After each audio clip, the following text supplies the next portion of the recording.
if you're fighting the battle of the bulge or you have that muffin top over your jeans, you might be in a situation where only a surgical procedure is going to help. While it's very easy for other people to say, well, go lose weight, the reality is that if somebody's gained and lost a lot of weight or had a few pregnancies, then there's extra skin and fat and loose muscles. And all the diet and exercise in the world is not going to help that, because if the muscles are spread apart, and when you do those sit-ups, they're pushing on the sides with the middle bulging out, you could do all the exercises in the world. That's not going to help. When people get heavy, their skin doesn't get thin. They actually grow new skin when you put skin under tension. And so when somebody's gained and lost a lot of weight, once they lose that weight, they still have all that extra skin they made when the skin was under tension. There's no skin tightening exercise that's going to get rid of that extra skin. You've actually got to remove it to have the best result. Let's take a look at the different types of tummy tucks.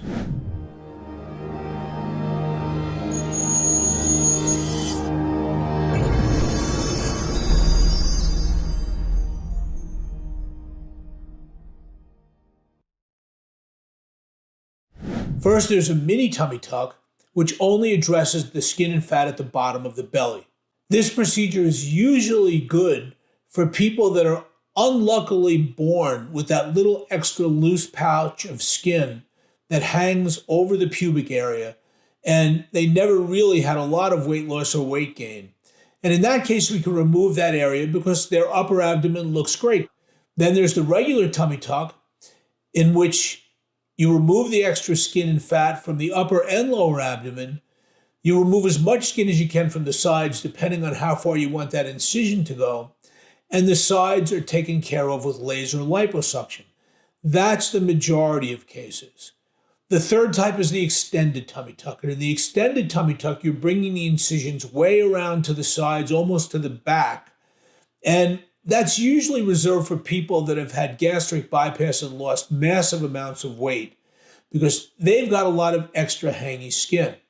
But the trade-off with that one is when you bring those incisions way far around to the back, when you sit down and your upper buttocks and your lower back comes out from your pants or your jeans, you can see those incisions. So it really has to be worth it to extend the scars around that far. And that's a discussion that you have at your consultation, and you're making a trade with extra skin in the back versus the scar length. To do a tummy tuck, what we need to do is we need to remove the extra skin in the front, the extra fat in the front, and the extra fat around the sides.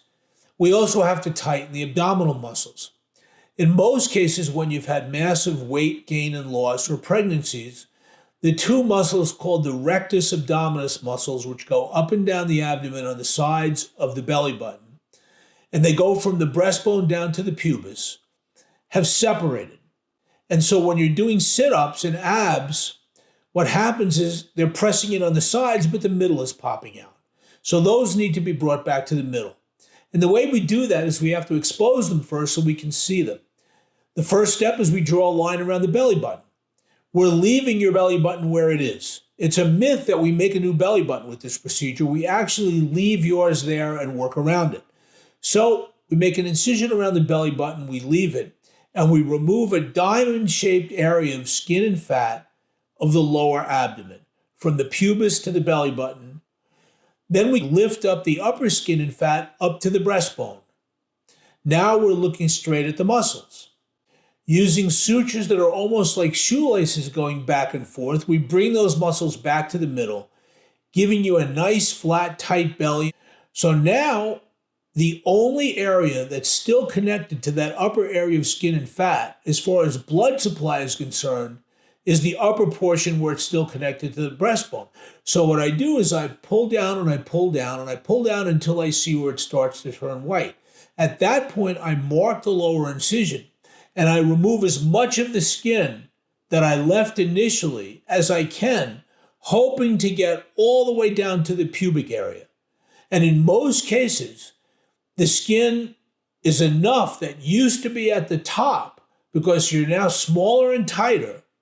I tighten those muscles, I've got rid of extra skin and fat, And in most cases, I can pull that upper flap down to the pubic area, and now you're left with a line across the bottom, like in the area of a C-section scar, but it goes more or less from hip to hip, depending on what we marked in the beginning when the patient and I spoke before the surgery. So now that I've got that all closed up and you're nice and flat with a narrow waist, what about the belly button? Well, if you remember, I left the belly button inside to start with, your own belly button, not a new one. And I feel and I say, oh, I can feel the belly button, and we make a little hole and we pull out your same belly button. So what's left at the end of this procedure is a tight, flat belly, a narrow waist, and a little line around your belly button and a little line across the bottom of the belly. The procedure takes 1.5 hours to 2 hours.